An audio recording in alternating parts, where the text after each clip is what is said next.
Something happened last night? I think there may have been an election. How y'all doing? Good morning. Good morning, everyone.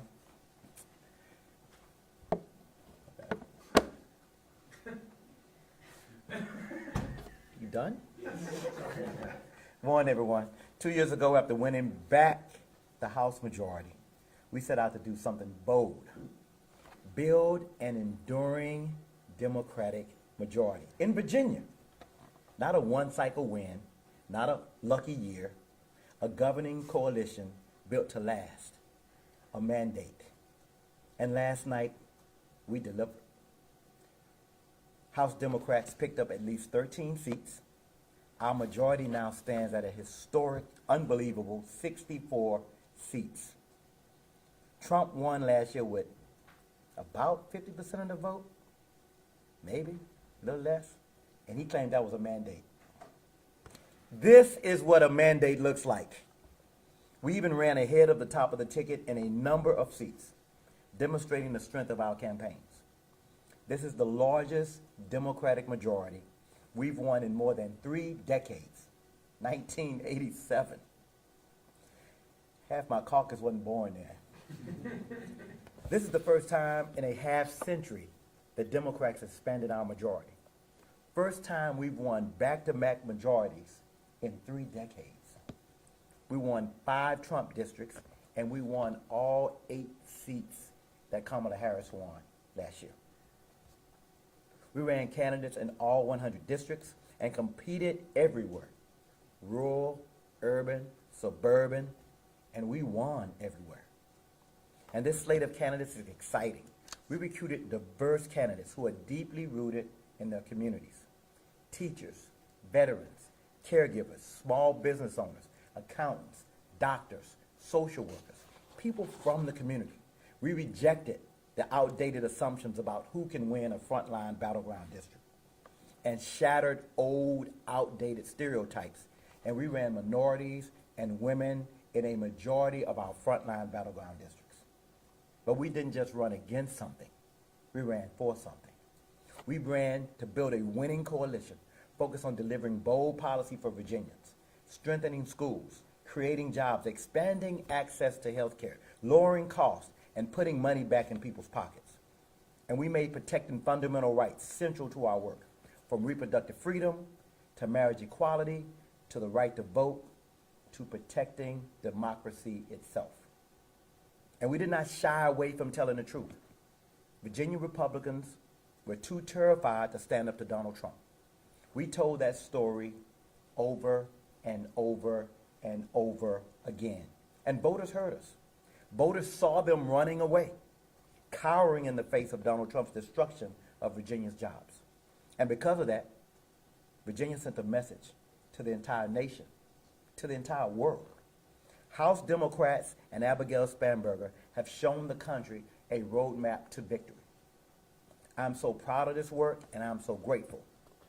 I want to thank all of our partners, our volunteers, our organizers, our great candidates, our amazing staff, our entire House Democratic caucus that stuck together, stayed disciplined, stayed focused, and together we sent a message to the voters of Virginia, and the voters of Virginia, I want to thank them because they awarded us, they rewarded us, and they placed their confidence in us, and we're going to deliver for them. Together, we built what will be a historic, enduring majority, the largest Democratic majority in 3 decades. And I hate to tell y'all, we just getting started. Thank you.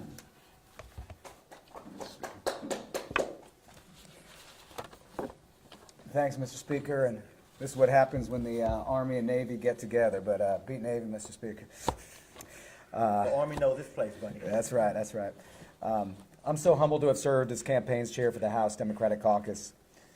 2 years ago, the Speaker in our caucus understood, regardless of who won the presidency, regardless of who our statewide nominees were, we needed to build the biggest battlefield in modern memory if we're going to preserve and grow our majority in the House. Here's how we did it. We approached this like a military campaign. We recruited candidates we knew would work hard to win their seats, and we made sure they had the training to meet the challenge. We raised a dragon's hoard of resources to win, and we deployed it in races on radio, on the air, online, and on the doors. And here's what happened. Our caucus alone raised over $30 million, nearly doubling what we did 2 years ago, and nearly tripling what was raised in 2021. We outspent Republicans by 2 to 1 on television and online, meaning that voters saw more of our message more often in the final weeks of the campaign. In fact, in the final weeks of the campaign, the Democratic advantage on TV was so great that we outpointed Republicans by 10,000 points in the final week, including in the pricey DC media market. We ran the biggest battleground campaign in modern history, the biggest field campaign in modern history, and each of our candidates knocked at least 5,000 doors, having conversations with their neighbors that helped us secure this historic majority. And the result? The last time Democrats had this big a majority, it was before Delegate Bobby Orrock, who was defeated last night, was elected in 1989. In several races, we even ran ahead of the top of the ticket. And our battlefield candidates overperformed Kamala Harris's performance dramatically in every single district. Last night, we showed that Americans will hold cowards accountable who won't stand up to Donald Trump's attacks on our livelihoods and values. This is how we won in 2025. It's how Democrats win in 2026 and beyond. Thank you. Question time. Let's go. Greg. Mr. Speaker, can you give us some specifics of what you hope to do with your consolidated power? What are your priorities? I mean, we're going to listen to the voters. They already told us what the priorities should be. They said they want us to work hard to lower the cost of housing, lower the cost of health care. They want their schools to be safe. They want us to make sure that we continue to protect public safety. You know, Republicans litigated a lot of these issues, and the voters didn't believe them, didn't trust them.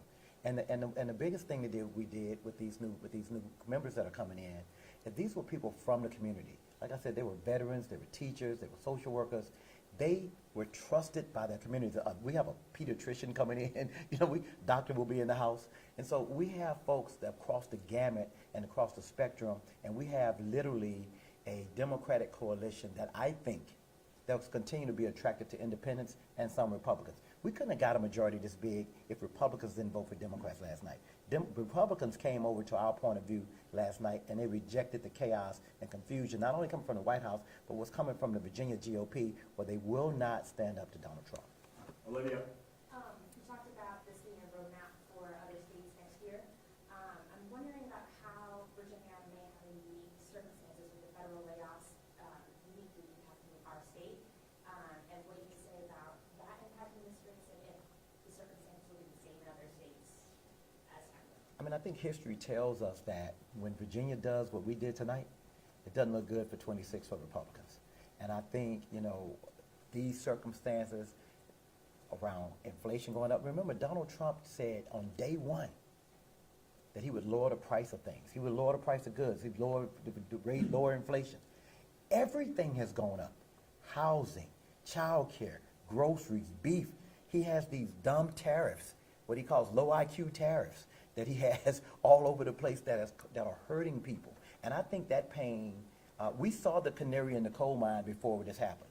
We saw it in races in Iowa and Florida, special elections. We saw it in other places already.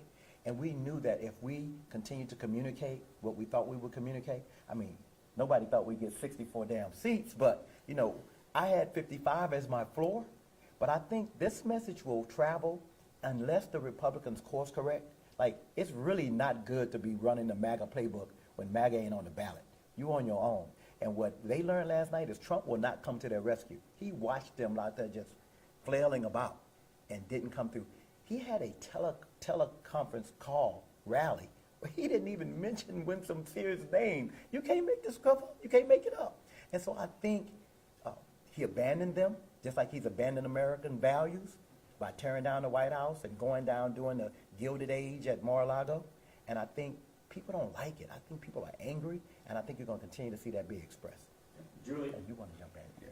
You talk about the state of mandate, but some analysts are already questioning whether that's kind of overstating it, given the fact that we had a full 37% of Virginians who said in our NBC exit poll that this was really about opposing Donald Trump. So how do you weigh those two things? That this really was more about Donald Trump as opposed to an endorsement of your agenda? So, first thing I'm gonna say is those exit polls show same-day voters. We had already had almost 2 million people that had already voted. So you got the more GOP-leaning exit polls on that day. That's number one. So I think that the mandate we have is a real mandate, and that mandate started on September 19th when early voting started. And you didn't capture that in your exit polls. We knew it was happening. We could see the energy in everybody. We couldn't even believe it because we were scoring 20 points up. And what did Abigail Spanberg win by 15? And we got six. Who in here, raise your hand if you thought we'd get 64 seats? Exactly. Nobody. So we saw it. We saw this coming. We saw a little wave, but we didn't see this doggone tsunami. And so I think this tsunami is going to continue to happen until Republicans join us in this whole governance thing.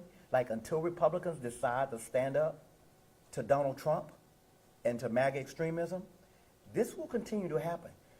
I'm hoping that they get the message because we really do need healthy two-party system.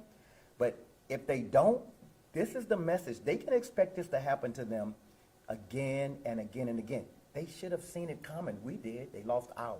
They lost special elections in Florida. We overperformed in every single election since he began this destruction. We have overperformed. Find one when we didn't.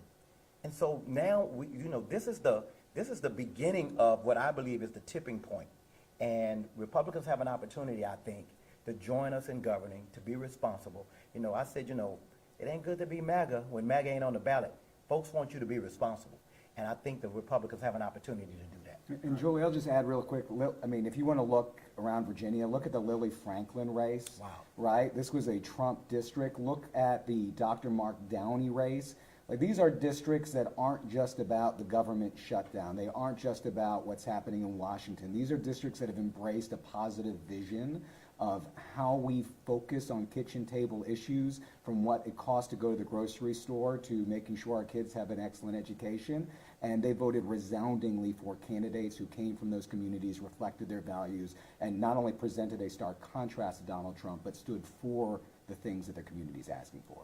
And if you think about this, like in Darius Clark, part of rural Suffolk, Isle of Wight, he was a battleground race in 2023. We were worried. We were biting our fingernails. That was a close race. Michael Fagan's close race. Josh Thomas, Josh Cole, close. All of them won by 10 plus points. People are feeling the pain that Donald Trump is causing, and they are coming out to have their voices heard. And they believe that we really want to address affordability. They trust the candidates to really be focused on their issues and not those cultural issues that they like to talk about all the time, the pee and poop caucus. They talk, where these kids peeing, where they pooping, I don't know. That's all they talk about. They do a news story on it every day. And people, grown-ups are saying, how do I make sure that my kids have the education they deserve? How do I buy school clothes? How do I make sure that they get the education they deserve? How do I make sure I pay my mortgage? And we got people out here talking about crazy stuff every single day. That's all they ran on. They didn't talk about real issues that people were feeling. And I think that's what you see. And you're going to continue to see that until they grow up and move back to the middle. They're going to be continue to feel these losses. Tyler. If you look at some of the polling, the exit polling, you mentioned the Lily Franklin race, you mentioned the Bobby Rock race. Democrats seem to do better in rural areas last night, where Democrats typically struggle. Why is that? I think, first of all, rural areas are feeling the impact on the economy of what this administration is doing. And we saw early, when we laid out the plan 2 years ago about where we were going to go, we said we are going to challenge Republicans in every potentially winnable district. We had already we were within a hair's breadth of winning that race 2 years ago. And so we were seeing these shifts in rural areas. The speaker put together a rural health care committee that traveled around the state. And so we reject the idea that Democrats can't win in non-traditionally Democratic areas. We think it is about making sure that you are addressing the concerns, you are listening, and I think the rural visits that we did, I think the government shutdown committee that the speaker put together, I think all of those told a story about responsible governance and painted a stark contrast to the destruction of the East Wing. I mean, that's what we're looking And at. I want to add to that. Before I even was sworn in as speaker, the first thing that I did was went to Southwest Virginia. I went out there with a Republican, with Senator Travis Hackworth, my wife and I. We stayed at his home. I got to go out and see what the needs were. It was bigger than politics. You know, I'm from Texas. I'm an ag major from Texas A&M, an ag school. All right, I'm an ag major. So I'm from the city, but I speak country. I'm bilingual. I speak city and country. And so I was able to go out there and figure out what their needs were. They trusted me that I would deliver. And so we created the Select Committee on Rural Health Care, and we delivered. We delivered resources. We delivered legislation that helped solve problems. We expanded telehealth. We made it easier for people to get access to dental care, to maternal health care. When you do that and address it, people, they're like, I don't know, I like Trump, but those guys, they're at least talking to me. And we talk to people, and we're going to continue to do that. And those Republicans in rural communities, they shouldn't feel safe. They're shutting down Trump, shutting down rural hospitals. People are feeling the pinch out there. Farmers, when a soybean farmer calls me, Don Scott from Portsmouth, and says, I got a problem, I need some help with the USDA because I have to put my soybeans in storage. They don't last that long because USAID, who I used to sell them to, I can't sell them now. There's something going on in this country, and y'all missing it.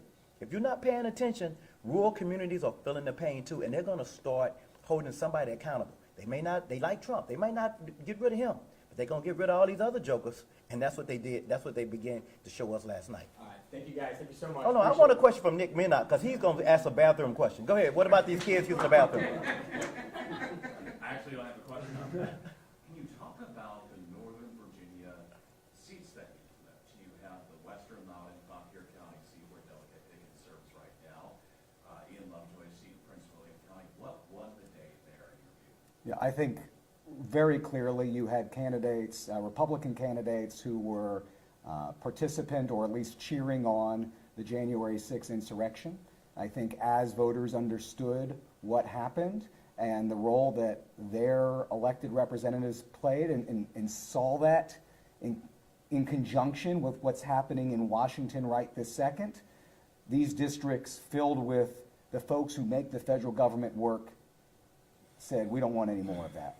And it is their pocketbook, it is their economy, it is their jobs that have been under assault by this White House.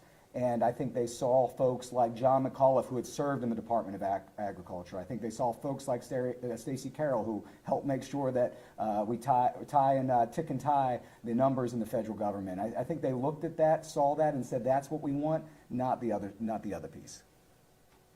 I'm going to take two more questions. I'm sorry, Two Johnny. more questions. Two more All right. questions. Given that, Because I let Nick Minot, I wanted to hear the bathroom question, and he let me down. Do you want one? And I'm joking. Given that you won more than you thought you were going to, do you feel compelled to pursue a more ambitious agenda than you were originally going to? Listen, when we began this journey in 22, I was minority leader. Dan and I, he's an Army guy, I'm Navy guy. We said we're going to focus and be disciplined. We're going to be focused and we're going to be disciplined. And we remain disciplined. The word of the day now is restraint. We can't overreach. We have to be restrained. We have to be wise with the gift that the voters have given us to govern. We have to be wise in how we move forward. So it's going to be important for us to have a coalition that's restrained, that's smart, that's disciplined, and focus on what voters want us to do. They told us what they want. All we have to do is listen. They're feeling the pain in the pocketbook. We got to stay focused on kitchen table issues, but they also are afraid that our democracy is eroding and being attacked, and they want us to stand up. And that's what we're going to do. Okay, we got the last one right here. Great. Thank you, Mr. Speaker. Now that you have this expanded majority, can you outline your next steps with respect to redistricting? Redistricting, you said, say that again? No, Now I'm that joking. you have this expanded I heard majority, you. can I heard you. I heard you. Like I said before, I think we have a mandate. That issue has been litigated. I think the governor did press conferences on it and press releases, and people ran ads against it and said we were doing this and doing that. They sued us a couple of times. They 0-2. I think the voters have said they want us to go forward. But at the end of the day, whatever we do, the process, we have to pass another amendment next session. We have to pass it again, and then it will go to the voters. if we were able to get it. And then after that, maps and drawn or whatever. So ultimately, the voters of Virginia will have the final say. And as you can see from last night, we happen to trust our voters. We trust our, but we like our voters. And so we think that they'll make the right choice. And if whatever decision they make, we're going to abide by it, just as we did last night. Thank you for that question. Thank y'all for being here. I appreciate it. Y'all take care. Congrats. Thank you. No more Cordoza on the right. No more stupid hat.